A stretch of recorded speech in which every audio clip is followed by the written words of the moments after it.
I like history. When I came to this program, my understanding for art history changed even more. I learned about Radcliffe Bailey, Kehinde Wiley, people like that make art to tie us to our ancestry. Just getting to know like all these Black artists that I didn't even know about was just enlightening. Art made by people of color is very important because it makes people of color feel welcome in art spaces, and that's something that sometimes is uncommon due to the fact that there's a lack of diversity in staff in those places that house the art.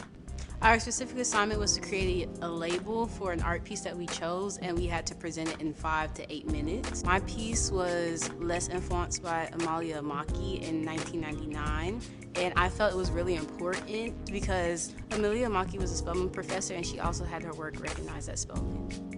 I chose this particular painting because it reminded me of myself. The African-American woman that was in the post, she kind of reminded me of my grandmother. The artist, Francis Chris, told a story in the painting. I wanted to research and learn more about it. I chose the piece Trails and Trials, A Century's Journey to a Dream by Roberto Lugo.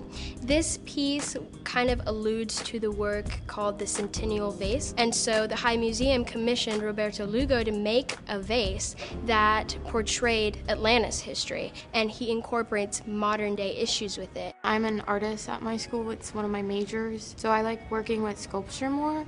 My piece is A Young Woman of Trastevere, age 25, by Charles Cordier. He was a French ethnographic sculptor, and he was trying to show the ubiquity of beauty in various races. The piece I chose for an individual project, it was a bowl by Paulding Farnham. It was for the Paris Exposition Universelle, which was in 1900. I'm especially interested in decorative art to the early 20th century because they have a lot of non-Western influences, because you don't see that in years prior with a lot of American and European decorative art. I got to meet different curators and hear their stories, and it kind of inspired me to want to find what I want to do when I get older and pursue my dream. I hope in the future that it becomes more diverse, and that not only is our art in museums, but we're also having positions of leadership within those museums, because that could really create change. The sisterhood of Spelman was brought through in the college experience. I just didn't realize how much work went into it in terms of actually getting the exhibit opened and up and running.